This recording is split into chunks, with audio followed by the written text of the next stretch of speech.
Hi guys, it's me again, Kiana, and welcome back to my channel. As you can see from the title of this video, we are going to be doing my To All the Boys I've Loved Before by Jenny Han book review.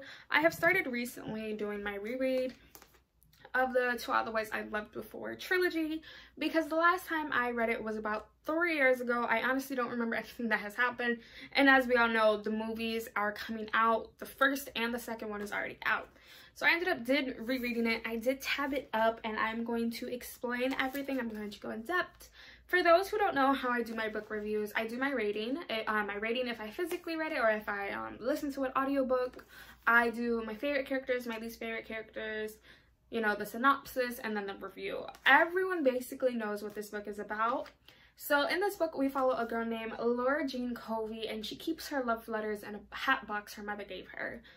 Before she died. Laura is the middle child of 3 sisters, and she has had 5 loves in her life, and she has written all of them a letter, but she has never sent them, and they're basically her way of saying goodbye, like, I'm over you. One day when they're packing stuff up to give away to Goodwill, the letters accidentally get sent out, and now all of the certain boys that have received these letters are coming up to Laura Jean and are like, you like me? What's going on? And now Laura Jean basically has to save face and find out who sent her letters and why they would want to do this. I ended up rating this a 4 out of 5 stars, which is the same rating I gave it when I first read it. I did enjoy it. There were a lot of parts that I did enjoy, which I will explain. And yeah, so I'm going to explain really quick what the tabs mean before I put this book on the shelf and we continue with the review.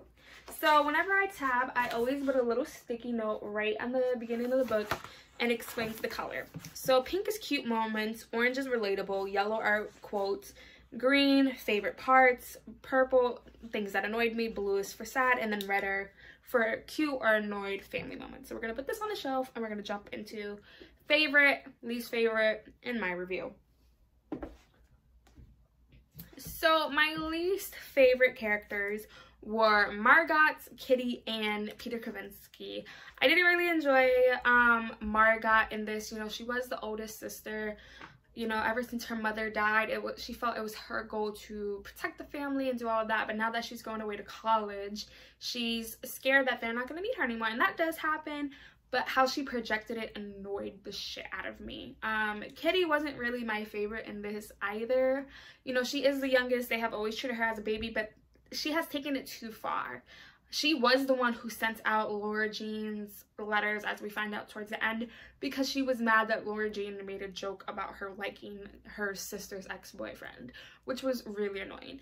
And then I had a hate-to-love relationship with Peter Kavinsky, just for the fact Laura Jean has never been in a relationship before, and Peter is trying to force her, kind of, to do things that she doesn't like having his hand in her butt pocket, you know, kissing in front of people, meeting him up in the hot tub. Like, she is a very shy, and she doesn't really know a lot of stuff that's going on.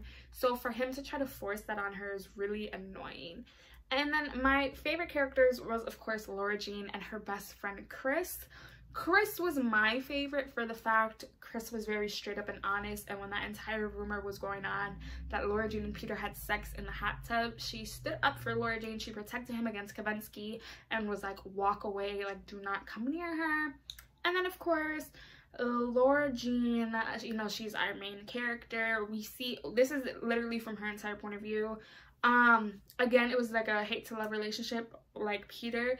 She's very, very naive, which annoys me because she plays it like she's a child, but she's not. She's 16, almost 17 years old. She's a sophomore going into her junior year, I believe, of high school. She's preparing for college, but yet she's very childish. So it was really a hate-to-love relationship with her and Peter. But I liked her more than I liked Peter, if that makes sense. I absolutely enjoyed this book. You know, it was the first really contemporary trilogy I got into. I love the romances, you know, even if it was a fake dating trope, which I absolutely love. It was still enjoyable. I did enjoy it. I liked how, you know, we find out one of Laura's favorite hobbies is baking, and we see her actually do it, not like of other stories that just be like, oh, my favorite thing to do is cook, but we never see them doing it, or my favorite thing to do is play hockey and we don't see them doing it. Here we see her doing her favorite things, which is baking and scrapbooking. She loves it. I love how like real it is with high school. You know, there's some kids who don't go out a lot. They're homebodies. You have the popular kids who hang out with only popular kids. You have those kids who, you know, they made one mistake and they're labeled as sluts or whores, which I really did enjoy. I love this book, but then at the same time there's a lot of stuff I didn't like, which is really, really normal. I did enjoy this. It was a 4 out of 5 stars, and I do plan on continuing rereading all of the other series.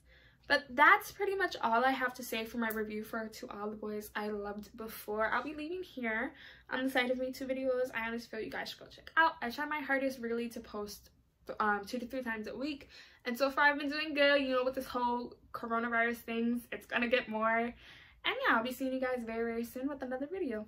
Bye guys.